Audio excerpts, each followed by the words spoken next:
Janet Hakirikawini omuturo mu cyaro cya Rwanga omwodi ya Hamuyaga mu town council ya Bugogo mu district ya Kyegegwa niwe yatematemerwe banyanya kandi ogutimushangira office ya RDC ogunagira ngo akakora sente yasinchiranye na mugurira mitaka erukwingana hiki 2 n'ecweka kunkanye na kuyaherize kufa abarumu nabashata barumu Pastor Alex Twijikire Sarugomu Enoka Yokana na Saimo Barije bakarahira ngutaro kubasa kurutwara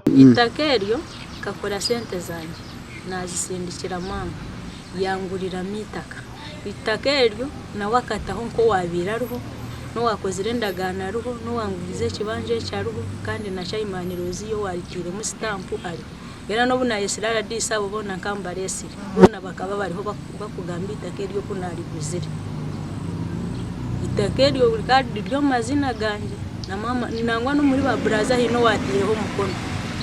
ko wabari na mama kataho mukono ko wabari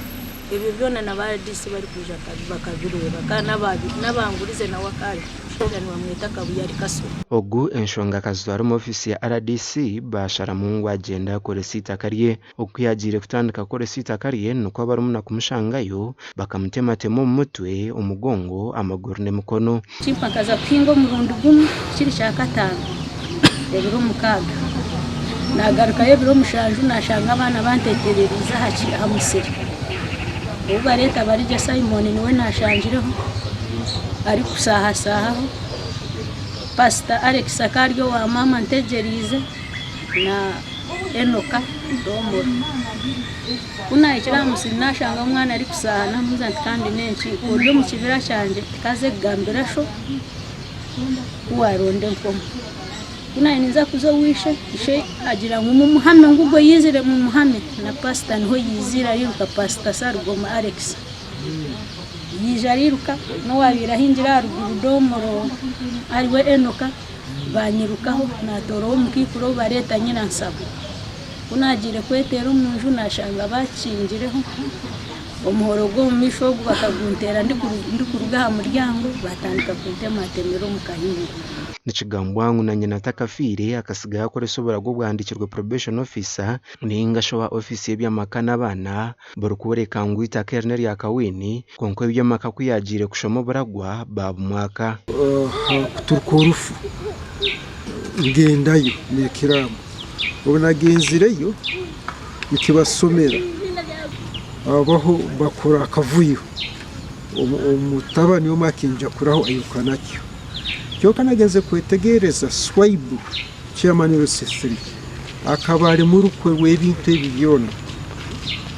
kandi nitekereza ngo ebintu byona nabimanya Kawini agira nkubahereze ku mutema abarumuna tubara kwasurwe kandi na polisi yabugogo terashyireho nkande shongeze mabembezi b'icyaro nabegombora sentezo bakazindetera hirwariro ntine cimkumanya nkabamfire izo zanjanja biri hasigara yebicweka birana hati yebicweke byasigireho akacweka kasigireho owaguzirita kana yende ndagama ukampa kacweka kasigireho kaza kuyamece siminti kamuhendagano kuri endagano kuri eri mubanye korona abana pastor kumpayira ngo kundazeyo nazagarikantera nka office ya RDC tawdaringa fresh investigation involving police ya tasemu mushango use ya za recording statement ese kandi n'ikirungi abamufitizeho barabe ntubamanya kandi tumanya hibari obwati Kawini nashaho buhezo kurwa mu government nebitongore bitari bya government beka harukundira uri umuzi wa RDC wa district ya Kyegegwa ajumirira abantu barukutwara amateko mu ngaro President Museveni akateraho offices responsible ahari umushango mutakato y'amateko mu ngaro kwato umuntu kumwita kwato umuntu kumutera kwato umuntu no makomune differences okwita solution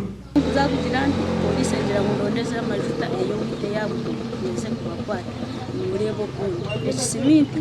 kiriyo nikinge mibazi ekireho ahirwari iyo kuzahirwa ati nyine kasente ko ati nonde cyo gukora kibwire polisi nkunze kubatabariye ati nyine zo kubaza amajuta twatunga kumanyisubwa ngo abashata baba bari kugambwaho nibije mu cyaro bweshereke kandi we kawina haza naturo mu rubunyoro okwenda kumuhwera no basakurabira hanamba isumeji no tumushanje mukagemwe canana nina 5 na mukaga zuri 3 gashaka Philip Murangira